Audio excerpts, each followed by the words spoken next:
it NFL time yet? Is it football time yet? I'm so sick of the NBA. Is it NFL time yet?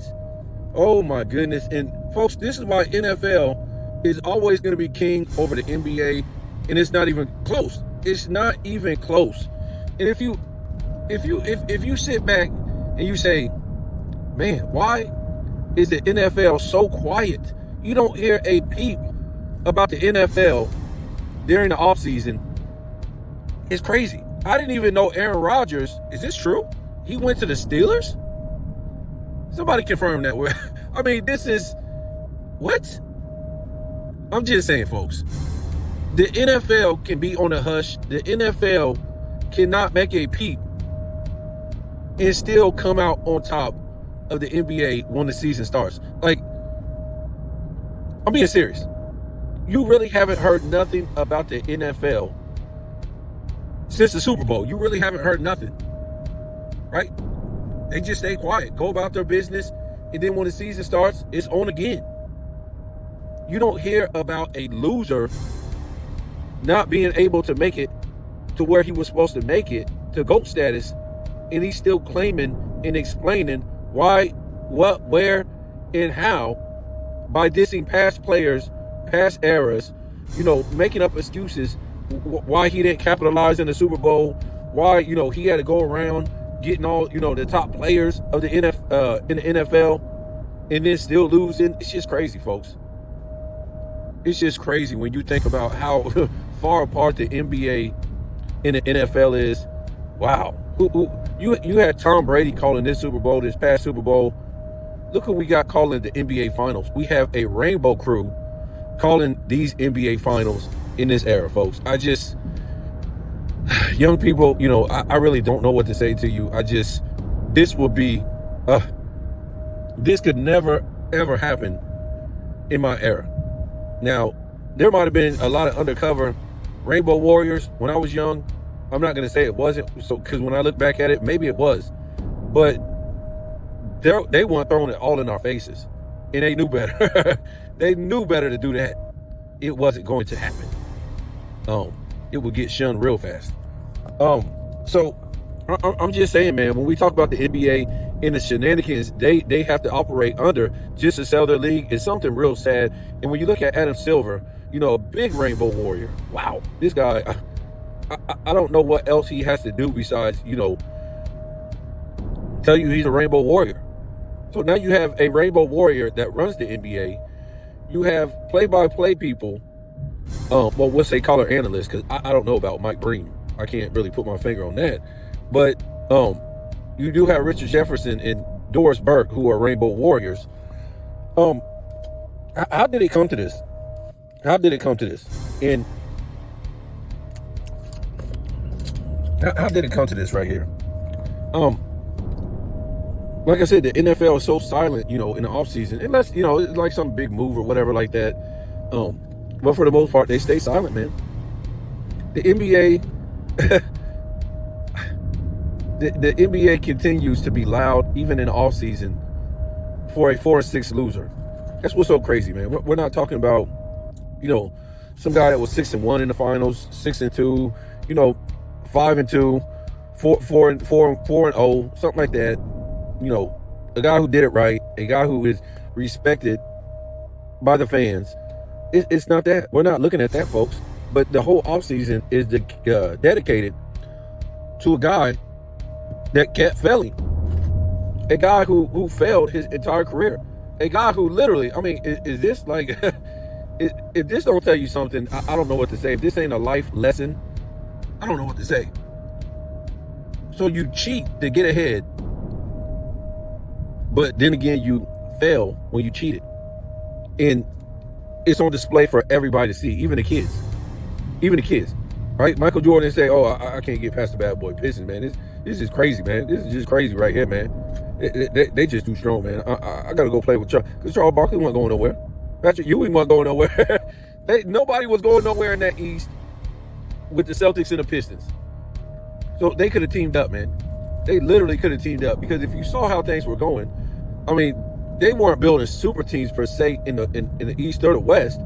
But they were getting a lot of free agents. They weren't getting other teams' number one franchise players. You know, when they got Mark Aguirre, when they got, who's this guy? For the life of me, I forget this guy's name every time. Oh, Adrian Dantley. So when the Pistons got Mark Aguirre, Adrian Dantley, it still won a super team. It still won a super team. It was just, yes. Well, I guess you could call it a super team in some respects. They were other teams' number one franchise players. You could call that a super team. Nobody really wants to talk about that when it comes to Michael Jordan, right? But you say Adrian Dantley was way past his prime. Mark Aguirre, I think he was basically past his prime. So you wouldn't really consider that a super team in their prime. Now you do have Joe Dumars drafted. Isaiah drafted. Who is this? Dennis Rodman drafted. Most of those other guys were drafted. I don't know if Bill Laimbeer was, but most of these other guys were drafted. I don't know. I guess you would say it would be like a super team on the level of, you know, when they added Karl Malone and who is this? Karl Malone and Gary Payton. It would be a super team along those lines. We already see where that got them. You know what I'm saying? And then you would say, you know, you would compare that to, I don't know, maybe the big three too. You know what I'm saying? The big three Celtics of the 2000s, way past their prime. You saw what that got them, one championship. Or you can go look at the Miami Heat, 06. All these guys was past their prime except for Dwayne Wade. Look where that got them. So, it was a super team if you want to be real. But two of them players were past their prime because Celtics were doing that too. They were getting, you know, Hall of Famers past their prime too. You know, it's almost like when the Bulls acquired Dennis Rodman, past his prime. You know what I'm saying? So,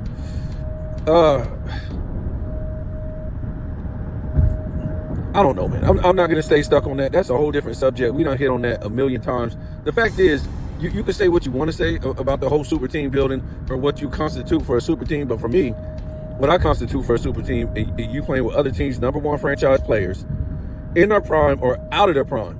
Now, to me, for it to be a real super team, the guys really have to be in their prime. Because we've already seen super teams out of their prime. It really doesn't equate to nothing. You know, the Charles Barkleys, Scottie Pippen, and I don't know if you can consider Scottie Pippen. See, I got a different criteria. Scottie Pippen was never another team's number one franchise player to where he was a leader. Yes, you could say default by 94 and 95. You could default that because Jordan left. But in reality, no. In reality, no. He wasn't able to go and, lead the Trailblazers nowhere. He collapsed with that team. Yeah, so when we look at, we'll leave him out. We'll look at the Rockets and we'll look at, Hakeem Olajuwon, Clyde Drexler, and Barkley. Where did that get him? Nothing. Nowhere. Nowhere, folks. Okay? Just the way that old super teams don't amount to nothing. They don't. They might get you one who got one championship? Well, the big three Celtics in 2008. And they were together like 5 years. They couldn't even get you nothing else. They only went to the finals by default because LeBron James didn't want to go and play Kobe. He didn't want that. That's sad. He'd rather not get his team a ring. Rather not get his team a ring or try than to get embarrassed by Kobe Bryant out there. That's crazy. That's crazy. He'd rather not get embarrassed. Literally. He'd rather melt down and not go see Kobe Bryant in the NBA Finals. Because Kobe was going to destroy this guy. No more argument. No more argument. No more argument. I mean, Jordan carried all the arguments. He beat these guys. He beat Barkley. He beat Clyde Drexler. He beat Karl Malone. He beat who is this? Well, he beat Karl Malone twice. He beat Gary Payton.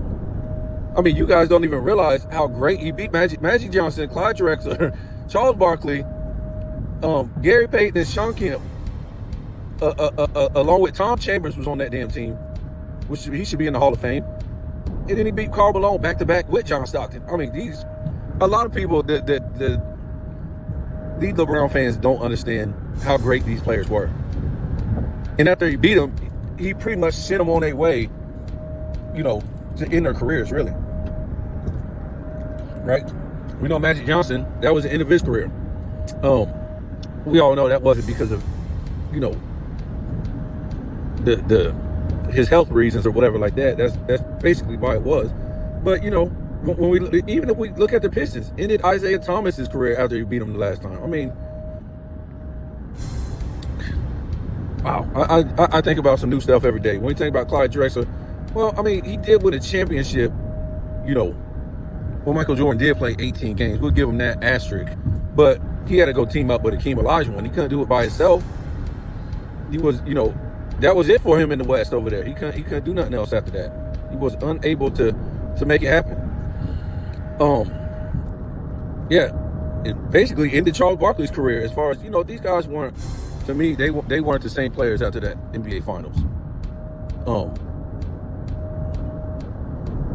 When we look at the Sonics, put them on the shelf. Yep, Kemp. Yeah, Kemp was definitely never the same. Gary Payton was okay, but Kemp was never the same. To me, he wasn't. That's just the way it was. We all would love to see a Rockets and Bulls matchup, and I think we would have seen that too if Michael Jordan would not have retired. Because you guys got to. This is the dumbest thing. They always say, "Oh yeah, Michael Jordan retired because he knew he was going to see Hakeem."